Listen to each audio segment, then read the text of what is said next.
हम ऐसे ही नहीं हम ये प्रलय देख रहे हैं, तो छोटे छोटे विनाश के नज़ारे हैं। जो प्रलय होती है उस समय धरती पर कोई भी मनुष्य नहीं रहता। तो साइंस की भाषा में आपने अगर कभी देखा है, टाइम स्पेस मैटर के बारे में सुना होगा, हाँ, है ना? Time space matter, time space Interstellar movie देखी है, है ना? अब इंटरस्टेलर मूवी में एक एस्ट्रोनॉट था जो बाहर जाता है, दूसरे प्लैनेट्स पे जाता है, मिलर प्लैनेट पे जाता है, जहाँ पे टाइम काफी ज्यादा, जहाँ पे टाइम अलग होता है। अब आप रिलेट करने की कोशिश करें, है ना? दिव्य दृष्टि से देखते, तो वो देखते होंगे, अच्छे लोगों को भी देखते होंगे, बुरे। हाँ, और उन्होंने कहा कि आज देखिए, आज अगर हम कहें तो आज इतनी नेगेटिविटी जो बढ़ रही है वो इसीलिए बढ़ रही है क्योंकि ये सारी नेगेटिव आत्माओं के गले से लेके नाभि तक एक सिल्वर पतली सी लाइन होती है, ठीक है? ऐसा प्रकाश उसके आसपास प्रकाश होता है, गले से नाभि तक। वो हमारा कारण शरीर होता है, वो आकाश तत्व का होता है, एथर एलिमेंट, जिसको आपने स्पेस भी कहा।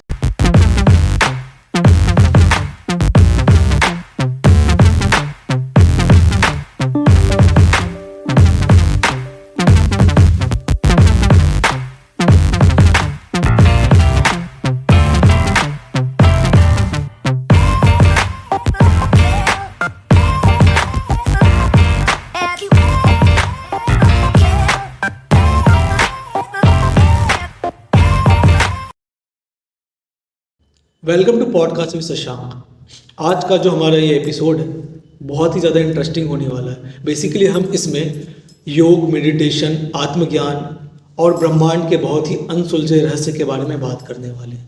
आज जो हमारे साथ गेस्ट जुड़ने वाली है उनका नाम है साक्षी पटेल, जो बेसिकली बापूजी जो है उनके ज्ञान को हज़ारों लाखों लोगों तक स्प्रेड कर रही है। उनका डेली एक लाइव सेशन चलता है जिसमें वो योग, मेडिटेशन सिखाती है और उसमें हर दिन हज़ारों लोग उनसे कनेक्ट होते हैं। स्वागत है मैडम आपका। जी, परम शांति। परम शांति मैम। आप अपने बारे में कुछ हमारे दर्शकों को अगर बता सको, आपकी जर्नी कैसी, आपने ये जर्नी कैसे तय की और बापूजी के ज्ञान को आप कैसे लोगों तक फैला रही है, इसमें अगर आप कुछ हमारे दर्शकों को बोल सको तो। जी बिल्कुल। मैं इस अध्यात्म के रास्ते में लगभग 15 साल से हूँ और बापूजी दशरथ भाई पटेल जो हमारे गुरु है, जो हमारे ज्ञानदाता है, जो हमारे लिए हमारे परमपिता परमात्मा है, उनसे हमने ये ज्ञान पाया है और योग विद्या भी उनसे ही पाई है, उनसे योग सीखा है और वही अभी हम लोगों को सिखा रहे हैं। मेरा बापूजी ने एक चैनल के माध्यम से, जिसका नाम है परम शांति मोटिवेशन एंड मेडिटेशन, उस चैनल के माध्यम से हम लोगों को रोज़ आत्मज्ञान और आत्मस्वरूप, जिसे हम सेल्फ रियलाइजेशन कहते हैं, जो एक मेडिटेशन टेक्निक है, वो हम लोगों को सिखाते हैं और डेली लोग हमारे से जुड़ते हैं, जिसमें मॉर्निंग में हम लोगों को इसके बारे में रोज़ अभ्यास कराते हैं क्योंकि बहुत ही नेगेटिव वायुमंडल भी है, एट द सेम पॉइंट बहुत तनावपूर्ण जीवन हम जी रहे हैं। सबका लाइफस्टाइल इतना स्ट्रेस से भरा हुआ है कि मेडिटेशन अब एक अपनी एक अलग से एक इम्पोर्टेंस ले रहा है। तो हम चाहते हैं कि लोग हमारे साथ बापूजी के योग को सीखें। बापूजी ने हमें परम शांति योग सिखाया है, बापूजी ने हमें वाइब्रेशंस के बारे में सिखाया है, कैसे हम परम शांति के वाइब्रेशन से, परम शांति के योग से सेल्फ रियलाइजेशन, जिसको हम आत्म स्वरूप की अनुभूति करते हैं, इसको करते हुए कैसे हम अपने जीवन को सरलता से, सादगी से और परम शांति में बिता सकते हैं, जो आज आई थिंक सभी के रिक्वायरमेंट है। परम शांति ये क्या है मैम? देखिए, परम शांति जो शब्द है, जो ऊर्जा है, ये हाईएस्ट डायमेंशन, जैसे अगर हाईएस्ट डायमेंशन समझाऊं, परम धाम, जो सर्वश्रेष्ठ सबसे ऊंच से ऊंच धाम बोला गया ब्रह्मांड का, वहाँ से ये शब्द आया है। जैसे कि सब जय श्री कृष्ण सैल्यूटेशन में बोलते हैं, ओम शांति बोलते हैं, तो हर एक शब्द की महत्वता होती है। ऐसे ही परम शांति जो शब्द है, ये हमारी आत्मा की एक ओरिजिनल अवस्था थी। मतलब हम कभी भी अशांत नहीं थे, हमेशा हम परम शांत अवस्था में ही थे। पर जब धरती पर आए और धरती पे हमारे कर्म बंधनों का चक्र शुरू हुआ, तब आत्मा ये दुख सुख अशांत, शांति, इन सब का अनुभव करती आई है। पर ये आत्मा अनुभव नहीं कर रहा है, ये उसके अंदर जो मन, बुद्धि, संस्कार जो पड़े हुए हैं उसके कारण वो अशांत अनुभव करता है। बट एक्चुअल में जो आत्मा है उसका स्वरूप, उसका जो नेचर है, सभी का नेचर होता है, तो आत्मा का जो नेचर है वो परम शांति है। इसीलिए हम परम शांति इसलिए बोलते हैं, जैसे मैंने आपको परम शांति बोला, आपने मुझे परम शांति बोला, तो हम उन परम शांति शब्द से उस परम ऊर्जा को आकर्षित करते हैं अपनी ओर, जो ब्रह्मांड की सर्वश्रेष्ठ, जो सबसे हायर डायमेंशन है, जिसको हम परम धाम कहते हैं, वहाँ से हम उस परम शांति की ऊर्जा को, परम प्रकाश को अपने अंदर उतारते हैं। तो इसलिए हम सबको परम शांति बोलते हैं, जिससे कि वो हमेशा उस अपनी मूल अवस्था को, जो ओरिजिनल नेचर है आत्मा का, उसको याद करें। हाईएस्ट डायमेंशन जैसे आपने बोला, वहाँ पे कौन रहते हैं? भगवान रहते हैं वहाँ पे? जी देखिए, ये बहुत ही डीप सब्जेक्ट है। जब हम धीरे धीरे अपने इस पॉडकास्ट को आप शायद आगे बढ़ाएंगे तो मैं आपको इसको समझाऊंगी कि देखिए, हमारे इस धरती के ऊपर 7 लोग हैं और धरती के नीचे भी 7 लोग हैं। धरती के नीचे भी पाताल लोग, पाताल लोग, हाँ। तो देखिए, हमारे ये शास्त्रों में वर्णन है, मतलब ये मैं कई लोग ऐसा बोले कि हम अपनी जेब से ही लगा रहे हैं, ऐसा नहीं। हमारे शास्त्रों में वर्णन किया गया है कि धरती से ऊपर जैसे भूलोक, भूगोलोक, स्वर्गलोक, फिर महरलोक, जनलोक, तपलोक, ऐसे 7 लोग ऊपर है। ब्रह्मापुरी, फिर विष्णुपुरी, शिवपुरी और फिर परमधाम। इस ब्रह्मांड का जो हाईएस्ट डायमेंशन है इस ब्रह्मांड का, इस ब्रह्मांड मतलब हमारा सौर मंडल, जिसको हम एक सोलर सिस्टम। अच्छा, आप सोलर सिस्टम का ब्रह्मांड, नॉट द यूनिवर्स। यहाँ पे बापूजी ने समझाया है हमें कि एक ब्रह्मांड है, एक सौर मंडल है। इस सौर मंडल का जो सबसे हाईएस्ट डायमेंशन है वो है परमधाम, जहाँ पे शिव निराकार अवस्था में रहते हैं। शिव निराकार अवस्था में रहते हैं। क्यों? मतलब वो निराकारी रूप परम धाम में निराकार शिव रहते हैं। और कैलाश पे जो रहते हैं, जो कैलाश पर्वत में रहते हैं, देखिए यहाँ पे हमें समझना है परमात्मा के 3 गुण, 3 स्वरूपों की बात होती है यहाँ पे। एक होता है सगुण, एक होता है निर्गुण रूप, ठीक है। इसमें जो हम निर्गुण रूप कहते हैं, जिसको ब्रह्म कहते हैं, हम सब कहते हैं ना कि वो ब्रह्म है। इल्यूजन नहीं, ये इल्यूजन, ये वाला ब्रह्म नहीं। अच्छा। वो परम पिता परमात्मा वाला ब्रह्म। अच्छा, ब्रह्म। हाँ, तो वो जो ब्रह्म है उसको हम बोलते हैं, वो इस ब्रह्मांड का मालिक शिव है, जो परम धाम में रहते हैं। जो कैलाश पर्वत में रहते हैं वो परमात्मा का, वही शिव का सगुण रूप, आकारी रूप में आज शंकर पार्वती अपने पूरे परिवार सहित आज कैलाश मानसरोवर पर्वत में वहाँ पे। तो इन दोनों शिव में क्या अंतर है? वो शिव निराकार है, वो उनका सगुण रूप। जैसे जब धरती पर हम देखते हैं कितने सारे अवतार हुए, शिव के अवतार हुए ना, शिव के, हाँ, तो 28 अवतार हुए, तो अलग अलग समय पे अलग अलग अवतार हुए। तो जो शंकर है, जिसको हम महादेव भी बोलते हैं, वो महादेव जो है वो आकारी रूप में रहते हैं। आकारी रूप में आपको समझाऊंगी, आकारी रूप क्या होता है कि वो इस 5 तत्वों के नहीं है, वो जब बियॉन्ड उनका 3 तत्वों का शरीर है, आकाश, वायु और अग्नि, ये 3 तत्वों का शरीर है। और वहां पे वो सूक्ष्म शरीर के साथ होते हैं, जो निराकार जाता है। नहीं, निराकार तो फॉर्मलेस है, उनका कोई शरीर नहीं। तो फिर वो सिर्फ इस ब्रह्मांड के मालिक है। उसके बाद भी उन्होंने अपनी एक पूरी क्रिएशन, उन्होंने अपने अंदर से एक अपना ही रूप निकाला। देखिए, पूरी ब्रह्मांड की क्रिएशन को समझना पड़ेगा।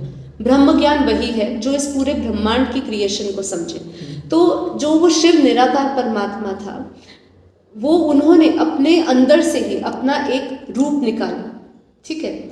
वो रूप को हम बोलते हैं शिव आकारी रूप में, आकारी रूप में है।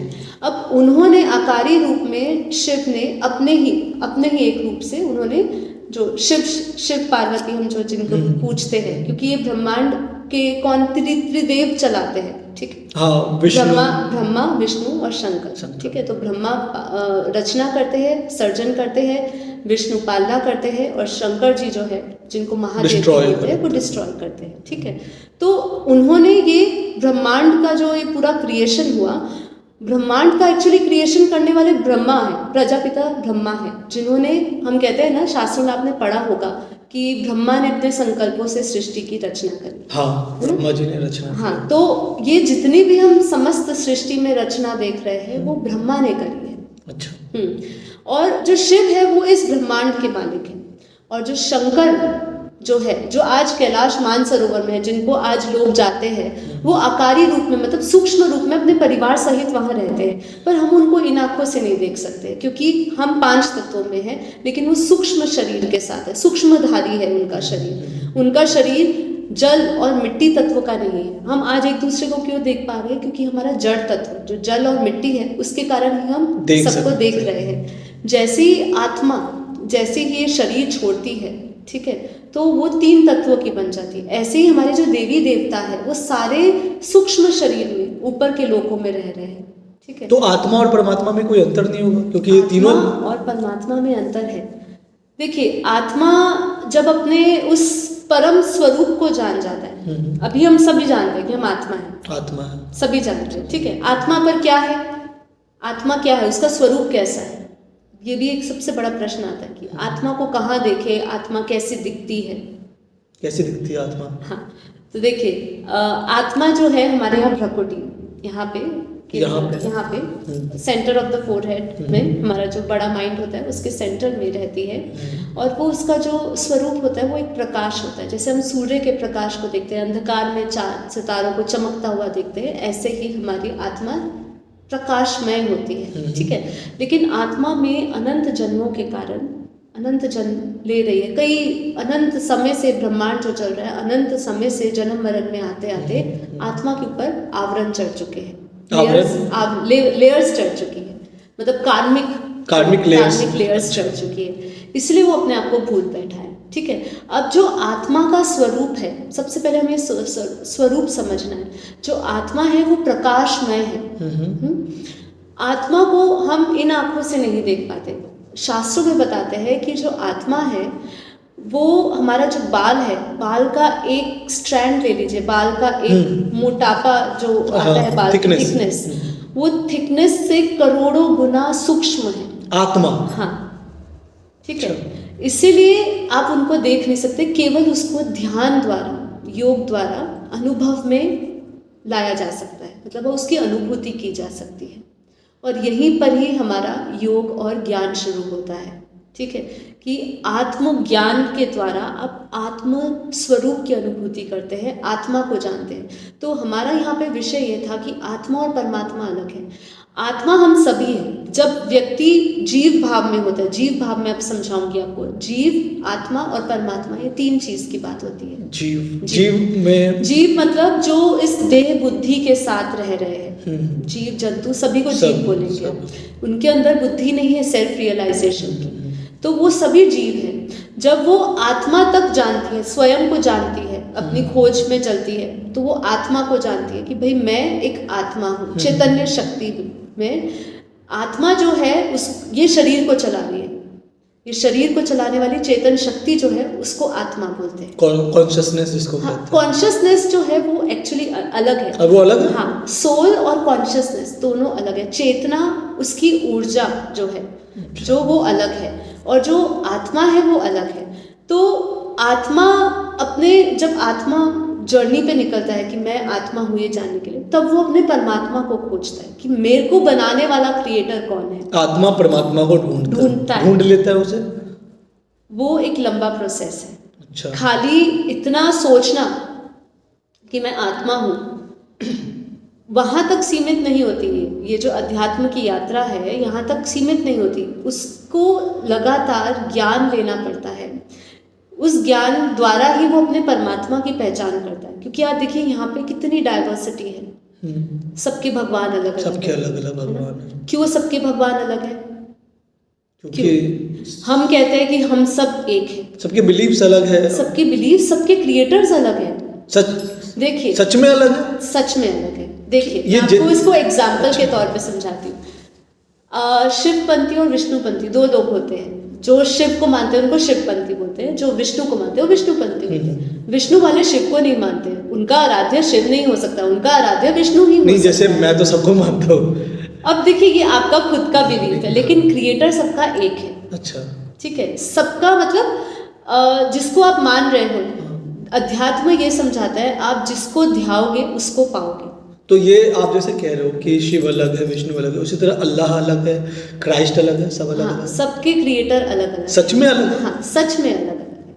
तो उनके बिलीव्स अलग होंगे? उनके बिलीफ भी अलग है, अलग अलग वो ब्रह्मांडों से Rule आए हैं, regulation भी? अलग अलग दुनिया से आए हैं। अलग अलग दुनिया हाँ, है सबकी? हाँ, सबकी अलग अलग दुनिया है। जैसे कि ये ब्रह्मांड है, वो शिव उसको चला रहा है।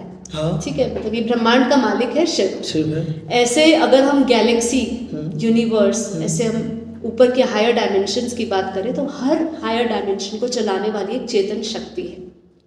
अच्छा। सबका एक मालिक है। आपको उसको थोड़ा और सिंप्लीफाइड होकर समझाती हूँ। आज हम धरती पे एक पत्थर देखते हैं, ठीक है, आप वो पत्थर को हिला सकते हो, मतलब बिना छुए नहीं हिल सकते ना, वो जड़ है ना। ऐसे ही हम क्या कहते हैं, ऊपर जितने भी ग्रह चल रहे हैं, जितने भी नक्षत्र चल रहे हैं, वो भी हेवनली बॉडीज है, कहते हैं ग्रेविटेशनल पुल के कारण। हाँ, पर वो किसकी ग्रेविटी है? पत्थर की ग्रेविटी तो है नहीं। किसकी ग्रेविटी है? उसको चलाने वाली एक चेतन शक्ति है। से फॉर एग्जाम्पल चैतन्य शक्ति उनको चलाने यूनिवर्स की भी, यूनिवर्स, हम जब यूनिवर्स की बात करते हैं तो उसको भी चलाने वाला उसका मालिक है। यूनिवर्स नहीं किसी को चला रहा, उसके पीछे जो शक्ति है, जो उसका मालिक है, वो चला रहा है। एग्जाम्पल, सूर्य, हम सूर्य को जल चढ़ाते हैं। सूर्य को क्यों चढ़ाते हैं? सूर्य नारायण को शांत करने के लिए चढ़ाते हैं। सूर्य देव है ना, मतलब सूर्य को सिंबॉलिकली सूर्य देवता कहते हैं। ऐसे ही यूनिवर्स का भी एक मालिक है, जिसको हमारे ज्ञान की भाषा में बापूजी ने समझाया कि वो परम महाशिव है। परम महाशिव। हाँ, यही शिव है, ऐसी महाशिव है, परम महाशिव है। वो इनके एक्सटेंडेड वर्जन। एक्सटेंडेड, जैसे शिव का क्रिएटर है महाशिव, महाशिव का क्रिएटर है परम। लेकिन वो है तो एक ही नहीं, अलग अलग डायमेंशन, अलग अलग दुनिया है, अलग अलग क्रिएटर्स। लेकिन वो शिव, महाशिव, महाशिव, इनमें क्या अंतर है? सब एक ही तो नहीं, सब अलग अलग है। अच्छा। जैसे कि अलग अलग डायमेंशन की जब हम बात करते हैं ना, तो अलग अलग डायमेंशन की अलग अलग पावर है। अच्छा। एग्जाम्पल देती हूँ आपको, ये भी जैसे हम धरती पे वापस आते हैं, धरती से ऊपर 14 लोग, मैंने आपको कहा, धरती से ऊपर 7 लोग, नीचे 7 लोग नीचे है। तो धरती से जब हम ऊपर की बात करते हैं तो भूलोक, भूगोल लोक, स्वर्ग लोक, फिर उसके बाद महलोक, जनलोक, तपलोक, ऐसे हम बात करते हैं। तो जो महलोक की, ये भी एक डायमेंशन है, ठीक है, ये 4th लेयर आप ले लीजिए, ठीक है। अब ये 4th लेयर में जो पावर है, ये जो एनर्जी है, वो अलग है। इससे ऊपर जब आप तप लोक में जाएंगे, ठीक है, उसकी एनर्जी हाई है और पावर भी हाई है। मतलब जैसे जैसे आप ऊपर के डायमेंशंस में जाएंगे तो वहाँ की एनर्जी, वहाँ की पावर, सब कुछ अलग है। कैसे अलग है? मतलब जैसे हम यहाँ पे इंसान है, हमें एक लिमिटेड पावर है, स्ट्रेंथ है, हाँ। लिमिटेड स्ट्रेंथ है, सब कुछ लिमिटेड है। हो सकता है कि जो दूसरे वर्ल्ड में लोग रहते हैं उनकी अलग पावर होगी, स्ट्रेंथ अलग होगी, सोचना, बिलीव्स अलग होगा, सब कुछ वो भी भगवान में अलग भगवान मानते होंगे मे बी। क्योंकि अगर मानो जैसे इस यूनिवर्स में हम रहते हैं, इस यूनिवर्स के हम इंसान हैं, हम शिव को मानते हैं, भगवान को मानते हैं, जो भी भगवान को मानते हैं, दूसरे यूनिवर्स में रहने वाले लोग भी इन्हीं शिव को मानते होंगे? नहीं, देखिए, जो ऊपर से हाई डायमेंशनल जो सोल्स है, जो ऊपर के ब्रह्मांडों से आई हुई है, गैलेक्सियों से आई हुई है, अब उनके जो मालिक है वो उनको ही देखिए, सिंपल लॉजिक ये है कि जिसने जिसको रचा है उसके लिए वही भगवान है, ठीक है। अब जो विष्णु को मानता है वो विष्णु लोक में जाएगा, उसके लिए विष्णु ही भगवान है। वो शिव लोक तक नहीं जाएगा, वो शिवपुरी तक नहीं जाएगा। अच्छा। हाँ, क्योंकि जिसको वो मानता है, अब जितना मर्जी उसके आगे, जितना मर्जी ज्ञान दे दीजिए, जितना मर्जी मार लीजिए उसके आगे माथा कि भाई इससे भी ऊपर इनके भी भगवान है, इसको भी बनाने वाला ऊपर क्रिएटर है, आप उनको समझा दीजिए, वो नहीं समझेंगे, ठीक है। क्योंकि उनकी लिमिटेशन उनके सिर्फ आराध्य या उनका क्रिएटर तक ही है, ठीक है। ऐसे ही जो ऊपर की दुनिया है, उनके क्रिएटर्स अलग है, हाई डायमेंशनल्स के हैं, जिनको हम जैसे महाशिव को मानने वाले, वो महाशिव तक जाएंगे, वो यहाँ शिवलोक तक नहीं जाएंगे। यहाँ पे आपको देखिए समझना ये होगा कि हम जब ब्रह्मांड की बात करते हैं ना, तो ये ब्रह्मांड की क्रिएशन, जब इसके काल चक्र को समझते हैं हम, देखिए अब मैं काल चक्र, हाँ, ये काल चक्र बहुत इंटरेस्टिंग टॉपिक आता है कि देखिए यहाँ धरती पे सभी का समय है, हाँ, सबका समय, हर एक इंसान एक समय लेके आया है, है। हर एक इंसान नहीं, देवता भी समय लेकर आए। देवता जी, देवताओं का भी समय होता देवताओं है। का भी समय, क्योंकि उन्होंने तो अमृत पिया था समुद्र मंथन में, उनका समय कैसे हो सकता है? देखिए, वो उस समय, उस ब्रह्मांड और उस समय की बात है। हाँ। ठीक है काल चक्र क्या है? जी। तो देखिए, काल चक्र बहुत इंटरेस्टिंग एक टॉपिक है और बहुत ही गहरा है। हमारे शास्त्रों में बहुत ही इसको क्लियरली समझाया गया है। अभी देखिए, काल चक्र को समझने के लिए सबसे पहले हमें समझना पड़ेगा आज कौन सा समय चल रहा है, अभी कौन सा युग चल रहा है। अभी तो कलयुग चल रहा है। हाँ, कलयुग चल रहा है। तो हमारे शास्त्रों में कहा है जो कलयुग है वो 4,32,000 साल का है। 4,32,000 साल का, जिसमें से अभी इस समय ब्रह्मा के दूसरा परार्ध चल रहा है। ब्रह्मा, ये जो पूरा ब्रह्मांड है ना, उसकी आयु 100 वर्ष निर्धारित करी गई है कि ब्रह्मा के जब 100 साल पूरे हो जाएंगे ना, तो इस धरती पे कल्प प्रलय होगी। कल्प प्रलय? हाँ हाँ। जब ये ब्रह्मांड की, ये पूरा ब्रह्मांड का 100 साल पूरा होगा तो महाकल्प प्रलय होगी। कल्प प्रलय, महाकल्प प्रलय। ब्रह्मांड का 100 साल? ब्रह्मा का 100 साल। ये कैसे मेजर करते हैं? इसकी भी कैलकुलेशन है। कैलकुलेशन समझने के लिए देखिए, आप एक ऐसे ही बता दो, सिंपल समझाती हूँ कि देखिए 4 युग होते हैं। हाँ, हाँ। सतयुग, त्रेता, द्वापर, कलयुग। अब ये जब 4 युग पूरे होते हैं तो एक युगांतर होता है। एक युगांतर मतलब एक युग पूरा हुआ, पूरा 4 युग मिला के एक युगांतर पूरा हुआ। हाँ। ठीक है। अब जब ये ऐसे 71 टाइम्स युगांतर हो जाते हैं, मतलब 71 टाइम्स सतयुग, त्रेता, द्वापर, कलयुग, ऐसे 70 रिपीटेडली जब 71 टाइम्स हो चुके होते हैं तब प्रलय होती है धरती पर। तब प्रलय होती है। अब सोचिए प्रलय का समय क्या है। ये प्रलय ऐसे ही नहीं हम ये प्रलय देख रहे हैं, तो छोटे छोटे विनाश के नज़ारे हैं। जो प्रलय होती है उस समय धरती पर कोई भी मनुष्य नहीं रहता प्रलय के समय। तो ये सोलर सिस्टम खत्म हो जाता है? नहीं, सोलर सिस्टम होता है, सिर्फ धरती की बात, सिर्फ धरती खत्म होती है।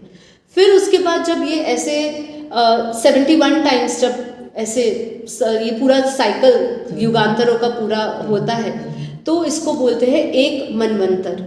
अच्छा। ऐसे हमारे 14 टाइम्स मनवंतर बीतते हैं। ब्रह्मा का एक दिन पूरा होता है, तब जाके पूरा होता है एक दिन। हाँ, इसको मैं आपको साइंस के साथ भी समझाऊंगी।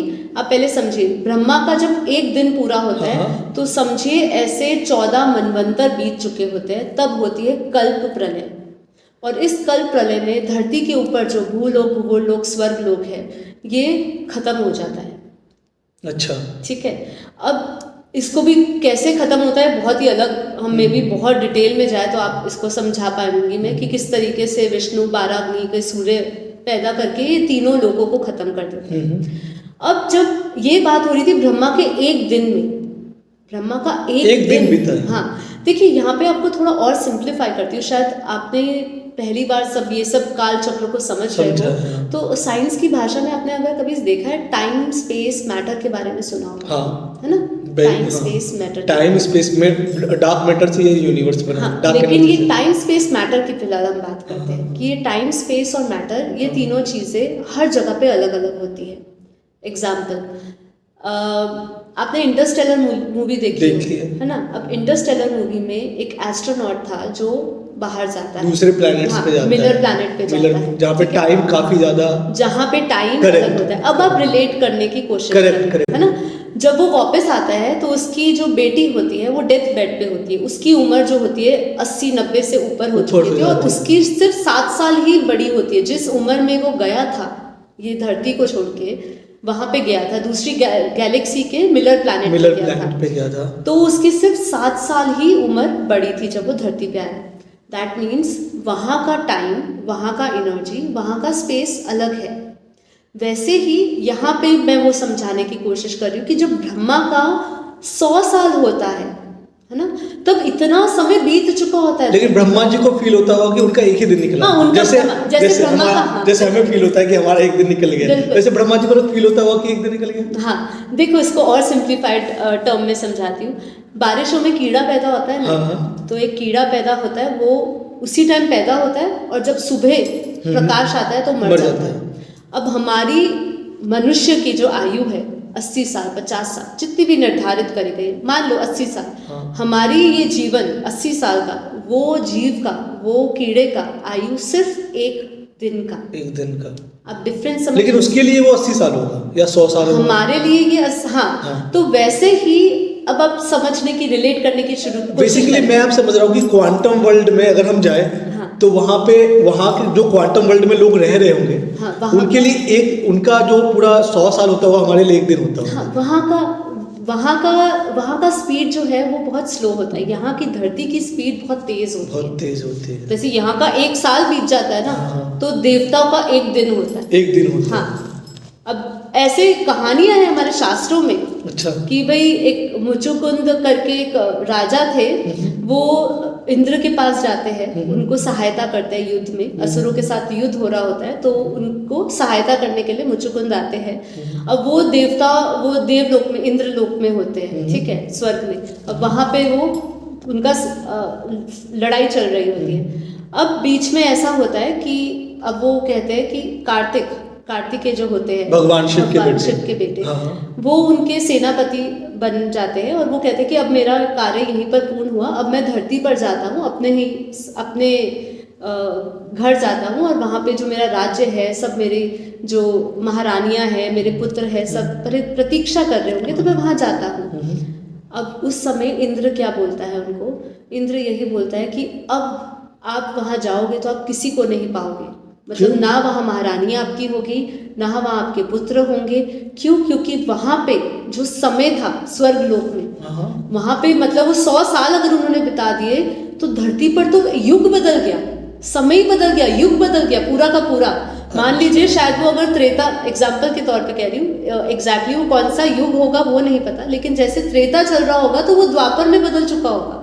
ऐसी बहुत सारी कहानियां हैं जिसको साइंस टाइम डायलेशन के साथ, टाइम डायलेशन बेसिकली जितनी स्पीड से हम, अगर हम टाइम ट्रेवल कर रहे हैं बेसिकली, अगर हमारी जो स्पीड है वो लाइट के सिमिलर हो जाता है, तो वो टाइम स्लो डाउन होने लगता है basically. The higher the object, the energy, जो मास की एनर्जी होती है, जितनी ज़्यादा हायर द स्पेस होगा, हायर द स्पीड होगा, वो टाइम अपने आप को उसके अकॉर्डिंग वो स्लो डाउन करने लगता है। ये तो साइंस में है। तो बस यही कॉन्सेप्ट के हिसाब से मैंने आपको काल चक्र समझाया कि देखिए, ये जो ब्रह्मांड, जब हम अध्यात्म की बात करते हैं ना, आज बहुत ही दुख की बात लगती है कि अध्यात्म को केवल बहुत सीमित कर दिया। बस योग करना, आत्मा को जान लिया। आज सभी जानते हैं कि हम आत्मा है, लेकिन अध्यात्म जो सब्जेक्ट है ना, अपने आप में ये इतने रहस्यों से भरा हुआ है। ये साइंस के बियॉन्ड लगता है मेरे को। यस, डेफिनेटली, क्योंकि साइंस हमारी देन है, साइंस को बनाया हमने है। सनातन साइंस, देखिए, साइंस तब आई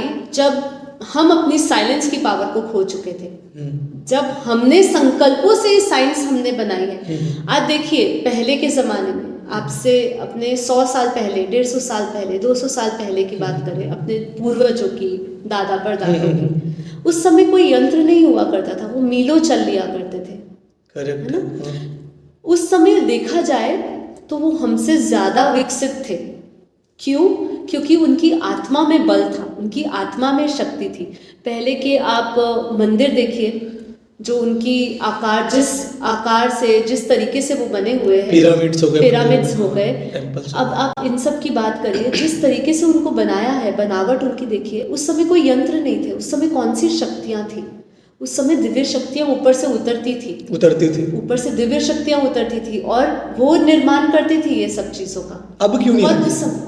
अभी भी आती है, अभी भी आपको हेल्प करती है ऊपर से, दिव्य शक्तियाँ आती है। जैसे अभी राम मंदिर हुआ, अच्छा, तो अभी जो राम मंदिर बना, तो जो उस दिन का आपने देखा कितना ज्यादा हायर वाइब्रेशनल स्टेट था।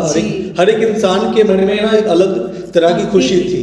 आप देखिए, आज तक जिन्होंने कभी राम का नाम नहीं लिया होगा, उस दिन भी सब राम का नाम ले रहे हैं। तो देखिए, ये सब कार्य सूक्ष्म जगत में चल रहा है।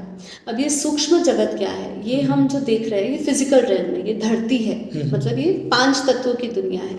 इससे ऊपर एक पूरा सूक्ष्म जगत है, ठीक है, जो इन आंखों से नहीं दिख रहा है, और वो दुनिया को ये धरती चला रही है। ऊपर की दुनिया के लोग इस धरती को चला रहे हैं, वो सूक्ष्म लोग हमें चला रहे हैं। जी बिल्कुल, बापूजी ने हमें ज्ञान दिया है। बापूजी अपनी दिव्य दृष्टि से वो पूरी दुनिया को देखते हैं, सूक्ष्म दुनिया को, ऊपर के कारण जगत को, और ऊपर की सारी दुनिया के जो दिव्य आत्माएं हैं वो इस धरती पर आकर, जैसे अभी प्राण प्रतिष्ठा हुई राम जी राम की, जी की। तो प्राण प्रतिष्ठा के समय भी विष्णुपुरी जो है, मैंने जैसे कहा धरती के ऊपर 7 लोक है ना, जिसको वैकुंठ धाम कहते हैं। हाँ, वैकुंठ धाम। विष्णुपुरी के अंदर ही वैकुंठ धाम भी है, साकेत धाम भी है। जो राम को मानने वाले होते हैं वो साकेत धाम, कृष्ण भगवान को मानने वाले, हाँ, तो वहाँ पे है वैकुंठ धाम भी है। अच्छा। विष्णुपुरी में ही अलग अलग ब्रह्मांड है। अच्छा। वैकुंठ धाम है, गोलोक है, हाँ। वहाँ पे सभी सूक्ष्म आत्माएं रहती हैं, देवी देवता रहते हैं, मतलब जो विष्णु को मानने वाले होते हैं वो वहाँ जाते हैं। वो जो राम है उन्होंने अपना एक रूप, इस समय जब ये राम मंदिर में बना था, जो प्राण प्रतिष्ठा हुई, उन्होंने अपना एक रूप उन्होंने इसमें भेजा है, लाइव भेजा है। अभी वो लाइव है। कैसे पता चला? देखिए, ये बापूजी ने भी बताया, और सारी देवी देवता धरती ऐसा पर होता है? उतरे हैं। आप देखिए, आप कितने सारे लोग हैं उस समय, इतने सारे लोगों ने कहा कि हम एक दिव्य ऊर्जा को महसूस, हाँ, हमने भी महसूस किया। लेकिन वो जो सूक्ष्म शरीर की बात बोल रहे हो आप, वो गया है उसके अंदर? हाँ, उन्होंने अपनी एक प्राण प्रतिष्ठा, क्योंकि मैंने देखा मिरर रखते तो वो टूट जाता है। हाँ, टूट जाता है, ऐसा कहा जाता है। और बापूजी ने उन्होंने अपनी दिव्य दृष्टि से भी बताया था, उन्होंने कहा था, और ये कार्य कब से चला आ रहा है, सिर्फ ये इस समय नहीं हुआ, कई सालों से ये ऊपर पूरे सूक्ष्म जगत में इसकी तैयारियां चल रही थी, राम मंदिर बनने की तैयारी। जी। और ऐसी बहुत सारी सूक्ष्म आत्माएं ऊपर से आई और उन्होंने मदद करी, और अभी भी वो धरती पर है। तो इतना वक्त क्यों लग गया फिर, ये इतनी दिन से तैयारियां कर रही थी? तो देखिए, एक तो हर चीज का एक समय होता है। दूसरी बात ये है कि इस धरती पर नेगेटिव और पॉजिटिव दोनों शक्तियां हैं इस समय। हाँ, लेकिन ये तो हर युग में रहता है। हाँ, नेगेटिव और पॉजिटिव हर युग में रहता है, लेकिन उसकी जो प्रबलता होती है, जो उसकी पावर होती है वो अलग अलग होती है। जैसे सतयुग में भी था, पर सतयुग में सत्य का युग था। सत्य प्रधान दुनिया थी। सत्य प्रधान मतलब पॉजिटिव दुनिया, सत्य का युग। उस समय ज्यादा लोगों में ऐसे मैल नहीं थे, पाप नहीं थे। और फिर उसके बाद जैसे हम देखते हैं, त्रेता आया, द्वापर आया, फिर अब कलयुग आया। तो अभी जो वायुमंडल है उसमें नेगेटिव आत्माएं भी है, पॉजिटिव आत्माएं भी है। नेगेटिव आत्माएं अपना काम करिए, ऐसी सूक्ष्म जगत में भी नेगेटिव आत्माएं हैं। अच्छा। जो आज हम देख रहे हैं, नेगेटिविटी इतनी फैल रही है, नेगेटिव वाइब्रेशंस फैल रहे हैं, नेगेटिव एनर्जीज फैल रही है। हम देखते हैं कि जो पापाचार भी इतना एक्सट्रीम लेवल का हो रहा है, जो हमने कभी कल्पना भी नहीं करी थी कि एक मनुष्य ऐसा काम कर सकता है, उसको कराने वाली सूक्ष्म आत्माएं हैं, जो बुरी आत्मा, हाँ, बुरी आत्मा वो करवाते हैं। हाँ, क्योंकि देखिए, एक सिंपल सा लॉजिक है, मरने के बाद जो आत्मा ये जो धरती छोड़ के गई है ना, अब उसके अंदर उसके संस्कार पड़े हैं जी। अब संस्कार भी हमारे कारण शरीर में पड़े होते हैं, वो भी एक अलग ही सब्जेक्ट है। तो जो आत्मा इस धरती को छोड़ के ऊपर जाती, मतलब छोड़ती है, इस देह को छोड़ती है, उसके अंदर काम वासनाएं जो भी पड़ी है, अच्छी अगर संस्कार पड़े तो अच्छे कर्म, अच्छे संस्कार, और बुरे कर्म पड़े तो बुरे कर्म, बुरे संस्कार, वो सब लेकर जाती है अपने साथ। ठीक है, अब आप सोचिए, जो नेगेटिव आत्माएं हैं, मान लो कोई डाकू है जो, या कोई बहुत नेगेटिव आत्मा है, जैसे एक रेपिस्ट की बात कर लीजिए ना। अब ऐसी कोई नेगेटिव आत्मा है, तो आप बताइए कि वो कहाँ जाएगी? क्या वो ऊपर जा पाएगी, अच्छी दुनिया में जा सकती है? वो तो स्वर्ग तक भी नहीं जा सकती। वो धरती, उनके अंदर इतनी हैवीनेस होती है पाप कर्मों की कि वो इस धरती से 2 किलोमीटर ऊपर भी नहीं जा सकते। तो फिर वो कहाँ रहते हैं? वो इसी धरती के, ये पूरा जो वायुमंडल है, इधर ही वायुमंडल में रहती है, और वो अपनी वासनाओं की तृप्ति दूसरों के शरीर का सहारा लेकर भोगती है। इसलिए हम देखते हैं कि आज जो एक्सट्रीम लेवल पे नेगेटिविटी हो रही है, कहीं ना कहीं ये नेगेटिव आत्माएं करवा रही है, जो सूक्ष्म जगत में आत्माएं बैठी है वो करवा रही है। तो इनको हम क्या बोलते हैं? इनको हमसे भूत प्रेत कहते हैं। भूत प्रेत कहते हैं। मतलब भूत प्रेत मतलब नेगेटिव आत्माएं है, आत्मा ही है तो वो आत्मा ही, लेकिन नेगेटिव संस्कार की है, इसलिए हम उनको भूत प्रेत कहते थे। अच्छी आत्मा है तो हम उनको दिव्य आत्मा कहते हैं जी। ठीक है, तो ये चीज़ हमें, मतलब ये वाइब्रेशन जो धरती के है, काफ़ी हद तक इसके ऊपर डिपेंड करता है ना जी। अच्छा, जैसे कि शैतान है, राक्षस है जी, तो ये लोग एग्जिस्ट करते हैं? हाँ, एग्जिस्ट करते हैं, बिल्कुल एग्जिस्ट करते हैं। ये जैसे बापूजी बापूजी जो है, वो तो अपने माइंड में सब कुछ देख लेते हैं, लाइक वो सब कुछ दिव्य दृष्टि से देखते तो हैं। वो देखते होंगे, अच्छे लोगों को भी देखते होंगे, बुरे। हाँ, और उन्होंने कहा है कि आज देखिए, आज अगर हम कहें तो आज इतनी नेगेटिविटी जो बढ़ रही है वो इसलिए बढ़ रही है क्योंकि ये सारी नेगेटिव आत्माओं का प्रभाव इस धरती पर आज सबसे ज्यादा है। किसका पलड़ा भारी है आज? देखिए आज नेगेटिविटी पल्ला का। भारी। आज कुछ अच्छा काम करने जाओ तो अच्छा काम होता नहीं है जल्दी। आज के टाइम में ना मैंने देखा 80% लोगों के अंदर कुछ ना कुछ तो है पाप। आप उनके लिए अच्छा भी कर दो तो आपके लिए बुरा ही करेंगे, और उनको रियलाइज नहीं होता है। जो कहते हैं ना सेल्फ रियलाइजेशन, वो शायद उनके अंदर वो लेवल की कमी हो जाती है जी। किसी किसी में बहुत ज़्यादा होता है कि हाँ भाई मैं गलत क्यों कर रहा हूँ किसी के हाँ साथ। किसी किसी में ना ये होता ही नहीं है, वो गलत कर देते लेकिन उनको लगता है कि नहीं मेरे को क्या होगा, कुछ नहीं होगा, तो वो कर्म से डरते नहीं है। क्योंकि कर्म कुछ ये है, कर्म को मानते हो आप? जी बिल्कुल। ये जो आपने बात कही उसका मेन कारण ही यही है कि हमारे अनंत जन्म हो चुके हैं। ठीक है, जैसे मैंने आपको थोड़ा काल चक्र समझाया, वो भी और गहराई से इसको समझा जा सकता है, पर अगर मैं आपको अभी समझाऊं कि अभी धरती पर हमारे अनंत जन्म हो चुके हैं। इस अनंत जन्मों में अनंत हमारे संचित जन्म के कर्म, मतलब जो जन्म बीत चुके हैं उसके कर्म हमारे अंदर रिकॉर्डेड है। कहाँ रिकॉर्डेड है? हमारे अंदर हमारे 3 शरीर, भगवान कृष्ण ने गीता में 3 शरीर की बात करी। एक स्थूल शरीर, एक सूक्ष्म शरीर और एक कारण शरीर। जिसको स्थूल शरीर मतलब ये फिजिकल बॉडी, सूक्ष्म मतलब सटल बॉडी, हमारी जो सूक्ष्म शरीर है, और एक है कारण शरीर जिसको बोलते हैं कॉजल बॉडी। अब ये तीनों शरीर का, अगर इसको पहले मैं समझाती हूँ क्या है कि स्थूल शरीर जो हम देख रहे हैं, अब जो सूक्ष्म शरीर है, जैसे मैंने कहा ऊपर सूक्ष्म दुनिया है, वो सूक्ष्म शरीरधारी होते हैं। वो कैसे होते हैं? जैसे ही मनुष्य जब ये छोड़ के जाता है, ये शरीर को त्यागता है, तो जल जो है वो मिट्टी में मिल जाती है। हाँ। जो जल है वो वेपराइज हो जाता है, वेपराइज हो जाता है। ठीक है, तो उसका 3 तत्वों का शरीर रहता है, उसी को सूक्ष्म फिर से समझते हैं। जैसे कि मिट्टी जो है वो मिट्टी में चला जाता है जलने के बाद, या फिर वो जो जिसको दफन करते होती है वो, और पानी वेपराइज हो जाता है। यानी कि ये देखा जाए तो साइंस में भी तो ये बात सही है कि 3 ही एलिमेंट बच रहे हैं। फायर बच रहे हैं, स्पेस बच रहा है, हाँ, आकाश, वायु और बच रहा है। हाँ, ये 3। ये आप साइंस में भी देखो तो ये 3 चीज बच रही है। जी बिल्कुल, सही बात। साइंस पूरा देखिए, साइंस और स्पिरिचुअलिटी बिल्कुल परस्पर चल रही है, बल्कि जहाँ पे साइंस रुक जाती है ना, वहाँ पे स्पिरिचुअलिटी आती है ना। तो अब हम बात कर रहे थे सूक्ष्म शरीर की, तो ये सूक्ष्म शरीर कहते हैं। और कारण शरीर जो है हमारा आकाश तत्व का होता है। आकाश तत्व का हमारे गले से लेके नाभि तक एक सिल्वर पतली सी लाइन होती है। ठीक है, ऐसा प्रकाश उसके आसपास प्रकाश होता है गले से नाभि तक, वो हमारा कारण शरीर होता है। वो आकाश तत्व का होता है, एथर एलिमेंट, जिसको आपने स्पेस भी कहा है ना। तो अब हमारे सारे रिकॉर्ड्स, जितने भी जन्म के हैं रिकॉर्ड्स, वो सब उसके अंदर रिकॉर्डेड है। अच्छा, अच्छे बुरे सभी कर्म, सारे जन्म। हाँ। 84 लाख योनियां होती है बेसिकली। अब हाँ, जो 84 लाख योनियों में गया है उसके भी सारे रिकॉर्ड्स, सब रिकॉर्ड्स होते हैं उसके अंदर। ठीक है, अब ये जो आपने कहा कि कोई सोचता है, मतलब लोगों के अंदर बुराइयां बहुत, हाँ, बहुत, ये कहीं ना कहीं उसके जो एक्यूमुलेटेड कर्मास है अंदर, वो सारे संस्कार रिकॉर्डेड है। तो वो कहीं ना कहीं जो भी आज वो रिप्रेजेंट कर रहा है अपने आप को, जो भी दर्शा रहा है वो अपने आप को, वो अपने कर्मों के कारण ही कर रहा है। जो कर्मों के कारण जो शरीर बना उसको कारण शरीर, कर्मों के कारण जो शरीर बना वो कारण शरीर। सिंपल लॉजिक है।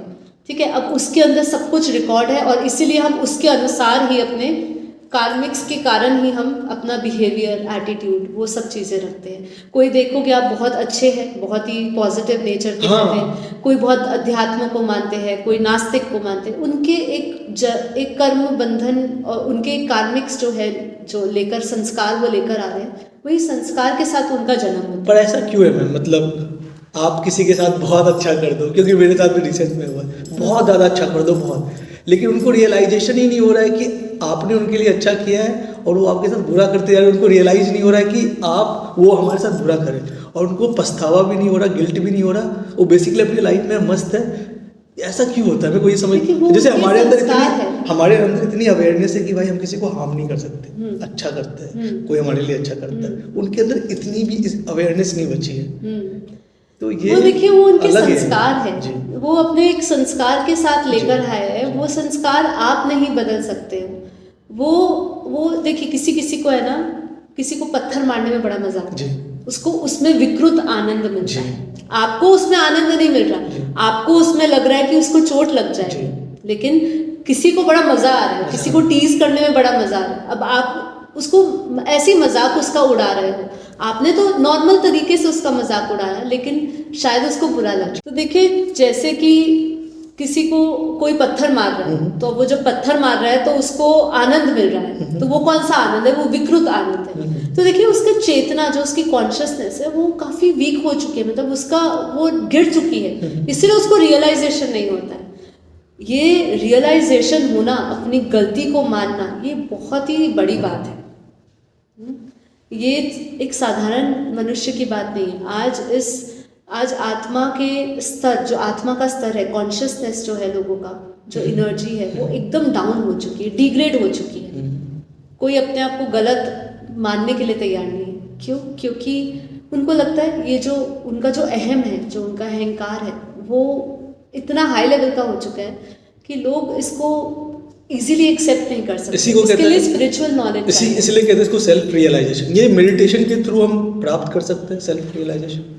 मेडिटेशन देखिए, जो सेल्फ रियलाइजेशन है, सेल्फ मतलब खुद को जानना, रियलाइज करना मतलब जानना, अपने कर्मों को जानना। नहीं, कर्मों को नहीं जानना, खुद को जानना। खुद को जानना। अच्छा। कर्म तो ऑफ कोर्स उसका एक पैरेलल सब्जेक्ट, ये पार्ट ही है कि भाई आप अपने आप को जानोगे, अपने स्वरूप को जानोगे, आप यहाँ क्यों आए हो, किस लिए आए हो, पर्पस जानोगे, तो उसके अंदर कर्म भी आ जाएंगे। कर्म की थ्योरी को समझेंगे ना कि हम यहाँ धरती पर क्यों आए हैं, किसी पर्पस से आए हैं हम सभी। तो ये सब जब आप सेल्फ रियलाइजेशन के प्रोसेस में जाएंगे, तो उससे पहले आता है आत्मज्ञान। आत्मज्ञान क्या है? Self knowledge. अच्छा, सेल्फ की नॉलेज होना, आत्मज्ञान, सेल्फ नॉलेज, वो मेडिटेशन का हिस्सा है। हाँ, ये सबसे ज्यादा इम्पोर्टेंट है। मेडिटेशन तो बहुत पहले, बाद में आता है। अच्छा। पहले आपको अपने बारे में जानना होगा कि आप कौन हो, कहाँ से हो, क्यों हो, ये सब चीजें को जाना, फिर आप उस प्रोसेस में लगते हो। कैसे जान सकते हैं? ज्ञान द्वारा। भगवान श्री कृष्ण कहते हैं गीता में कि ज्ञान से पवित्र ना कोई वस्तु है, ना कोई तत्व है। ज्ञान सर्वश्रेष्ठ है। आत्मज्ञान से, सेल्फ नॉलेज से आप जान सकते हो अपने पूरे इस जीवन के पर्पस को। ठीक है। इसको जानने के बाद तो सबसे पहले हमें जानना है कि हम कौन हैं। ये सब जानने के बाद हम इस विद्या पे लगते हैं, जो है सेल्फ रियलाइजेशन। अब सेल्फ रियलाइजेशन मतलब आत्म स्वरूप की अनुभूति। अब हमें जो बापूजी ने योग सिखाया है, मेडिटेशन सिखाया है, मेडिटेशन है क्या? मेडिटेशन मतलब योग मतलब कनेक्शन विद द आत्मा का परमात्मा से, क्रिएटर का क्रिएशन से। अच्छा। आप किससे याद करोगे, किसको करोगे? हाँ, ये है योग। तो देखिए, योग है आत्मा का परमात्मा से कनेक्शन। ठीक है, मतलब क्रिएशन का क्रिएटर से। आप जब योग करते हैं तो किससे करेंगे? योग बेसिकली योग अलग है ना, ये जो योगा होता है उससे तो अलग? वो बहुत अलग है। वो शारीरिक योग है। अच्छा। आत्मिक योग नहीं है। अच्छा। शरीर को स्वस्थ बनाने के लिए ये योग, आसन, प्राणायाम बनाए गए हैं। देखिए, शरीर को स्वस्थ बनाने के लिए आसन बनाए गए हैं, जिसको योगा कहते हैं जी। योग और योगा दोनों अलग है। वेस्टर्न कल्चर में इतना योगा को इतना ज़्यादा प्रचलित कर दिया है उन्होंने कि हमारे यहाँ सनातन धर्म में ये बेसिकली योग की जो परिभाषा है, जो सिखाया गया है, जो हमारे ऋषि मुनियों ने दिया है, वो भूल गए हैं लोग। अच्छा। जो आसन है, जो योगा है, योगा में आसन और प्राणायाम कराते हैं। तो जो आसन है वो शारीरिक स्वस्थ रहने के लिए आपको बताया जाता है, और प्राणायाम आपको मानसिक रूप से स्वस्थ रखने के लिए, क्योंकि आप प्राणायाम में जब ब्रीदिंग एक्सरसाइजेस फॉलो करते हैं, इनहेल एक्सहेल करते हैं, तो इससे आपकी जो मन की जो मन में बहुत सारे विचार चल रहे हैं, तो कहीं ना कहीं आप उस पर नियंत्रण पाने का काम करता है। बट वो टेम्पररी है, जब तक आप उस चीज़ को फॉलो कर रहे हो तब तक है। जो योग है वो हमारे जो सनातन धर्म ने बताया है, या जो हमारे शास्त्रों में बताया है, और जो हमें हमारे बापूजी ने सिखाया है, वो बहुत अलग है। भगवान श्री कृष्ण ने बहुत ही अलग अलग प्रकार के योग गीता में बताया है। जैसे हठ योग है, भक्ति योग है, ज्ञान योग है। ठीक है, ऐसे बहुत तरीके के योग हैं। हमें जो एक योग जो बापूजी ने सिखाया है, जो भगवत गीता में भगवान श्री कृष्ण कह रहे हैं कि अर्जुन को समझाते हुए कि तू देह और देह के सर्व संबंध भूलते हुए, मतलब डिटैच होने की बात कर रहे हैं। देह मतलब ये शरीर से सभी संबंधों को तोड़ते हुए, छोड़ते हुए नहीं, तोड़ते हुए। तोड़ना और छोड़ने में क्या अंतर है? छोड़ना मतलब आप उनको छोड़ के संन्यास लेना, पर यहाँ पे कभी भी भगवान संन्यास लेने के लिए नहीं कह रहे। अच्छा, आप सोचिए, भगवान जब ज्ञान दे रहे हैं अर्जुन को, तो ज्ञान देने के बाद उनको वनवास या संन्यास लेने का मार्ग नहीं बताया, उनको राजा बनने का ही ज्ञान दिया, है ना। तो देह और देह के सर्व संबंध छोड़ने हैं, मतलब मेंटली उन सब से डिटैच होना है, और फिर तो मेरी शरण में आ। देह और देह के सर्व संबंध भूल, आत्मस्वरूप बन, अपने आप को जान कि मैं कौन हूँ, मेरा स्वरूप क्या है, उसको जान। ठीक है, मैं ये शरीर नहीं हूँ, मैं ये मन नहीं हूँ, मैं ये बुद्धि नहीं हूँ, मैं शुद्ध चेतन परम आत्मा हूँ, दिव्य आत्मा। जो हमारा स्वरूप है वो प्रकाश का स्वरूप है। हमारे अंदर अनंत सूर्यों का प्रकाश था, हम उसको भूल गए हैं। मैंने जैसे कहा कि अनंत जन्म हुए, कर्म बंधनों का आवरण चढ़ चुका है, अनंत आवरण आ चुके हैं, आत्मा स्वयं को भूल चुकी है। हम स्वयं प्रकाशित थे पहले। तो आत्मस्वरूप बन, मुझ परमात्मा को याद कर, मुझे याद कर। जब तू मुझे याद करेगा, मैं तेरे सारे पापों का विनाश करूंगा। तो ये योग विद्या भगवान श्री कृष्ण ने कही, और हमें बापूजी ये कहते हैं कि सबसे पहले आत्मज्ञान लेकर, हु एम आई, मेरा पर्पस क्या है, ये लेते हुए ब्रह्म ज्ञान समझो, इस ब्रह्मांड की क्रिएशन को समझो कि ये ब्रह्मांड कैसे बना, किसने बनाया, क्यों बनाया, और ये पूरी दुनिया का विस्तार समझिए। ये जब आप सब समझ जाएंगे तब आपका ये एक स्टेप बढ़ेगा, क्योंकि ज्ञान के बिना योग अधूरा है। जो भी लोग आज योग कर रहे हैं, ठीक है, जिस भी प्रकार का योग कर रहे हैं, वो योग उनको टेम्पररी शांति दे सकता है, लेकिन वो इन जन्म मरण के चक्र से जो मुक्ति नहीं दे सकता है। इसीलिए अष्टवक्र गीता में भी क्या कहा है, और भगवत गीता में भी क्या कहा है कि अगर आप आत्मज्ञान लिए और आत्मा की अनुभूति किए बिना अगर धरती से चले गए ना, तो आपका फिर से जन्म तो निश्चित है। अच्छा कर्म किया तो अच्छा कर्म के साथ अच्छे परिवार, अच्छा जन्म मिलेगा जरूर, और भी अच्छा कर्म किया तो स्वर्ग में चले जाएंगे। लेकिन फिर जब अच्छे कर्मों की पूर्ति हो जाएगी, उसका सारा पूरा हो जाएगा पुण्य का खाता, तो आपको वापस जन्म लेना पड़ेगा, स्वर्गलोक से भी आपको धरती पे वापस आना पड़ेगा। ठीक है, तो इसीलिए आत्मज्ञान से आत्मा की अनुभूति पे जाते हैं, और फिर हम अपने क्रिएटर को ढूंढते हैं कि मेरा परमात्मा कौन है ना। और फिर हम जब इस प्रोसेस में जाते हैं, इसके लिए आपको तपस्या चाहिए, समय डालना पड़ता है, पुरुषार्थ चाहिए, आत्मा का पुरुषार्थ चाहिए आपको। ठीक है, तो इसके लिए हम मेडिटेशन सिखाते हैं। यही एक असली मेडिटेशन है, सनातन के हिसाब से यही सबसे ऊंचा और सबसे सही और सरल मार्ग है। ऐसा कुछ नहीं, आपको कुछ छोड़ना नहीं है। लोगों को लगता है कि हमें छोड़ना पड़ेगा, घर छोड़ना है, संन्यास लेना है, ऐसा कुछ नहीं।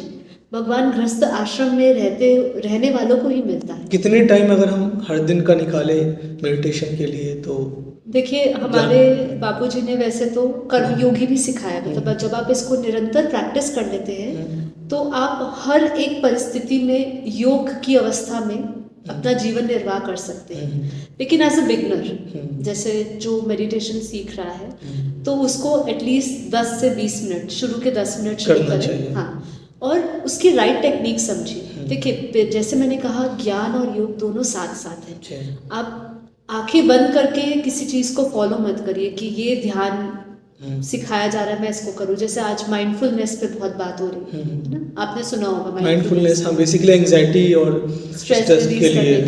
पर देखिए, ये भी एक अलग ही विद्या है। माइंडफुलनेस में क्या कि आप एक जगह पे अपना ध्यान लगा रहे हैं, स्थिर कर रहे हैं, ठीक है। अब मन को जहाँ बह रहा है उसको बहने दे रहे हो। अब मन तो बेलगाम घोड़े की तरह दौड़ता रहेगा। मन को आपको एक ऐसी जगह पे लगाना पड़ेगा जिससे आपकी चेतना का स्तर बढ़े, आत्मा में पावर आए, है ना।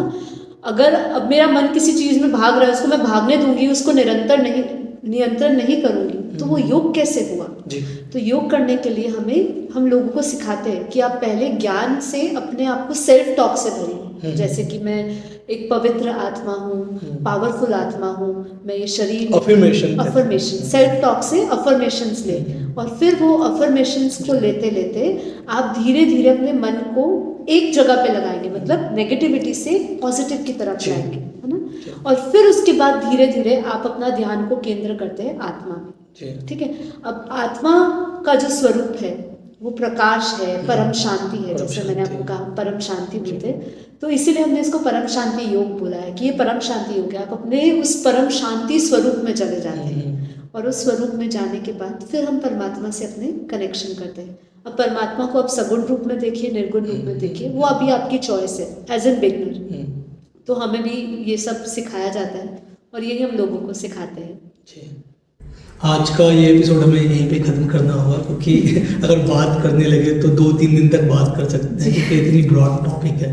मैं आशा करता हूँ कि आपको आज का हमारा ये एपिसोड बहुत पसंद आया होगा, और अगर पसंद आया है तो प्लीज़ हमारे चैनल को लाइक करें, सब्सक्राइब करें, इस वीडियो को शेयर करें, और हो सके तो योग करें, मेडिटेशन करें, क्योंकि आज के टाइम में एंग्जाइटीज़, डिप्रेशन इतनी ज़्यादा बढ़ रही है कि आपको कहीं ना कहीं माइंडफुलनेस की तरफ ध्यान करना चाहिए। शुक्रिया, थैंक यू सो मच। और आपने इनवाइट किया और अपना इतना समय दिया कि हम लोगों को अपने ज्ञान और योग के बारे में कुछ बता सकें, so thank you so much. Thank you. हम फिर से आएंगे मैम का शूट करने के लिए, क्योंकि ये टॉपिक इतनी ज़्यादा ब्रॉड है कि हमें 3-4 और एपिसोड लगेंगे पूरे टॉपिक को कवर करने के लिए। बस यही कहना चाहूँगा, और आज का जो ये एपिसोड है यहीं पे हम ख़त्म करते हैं।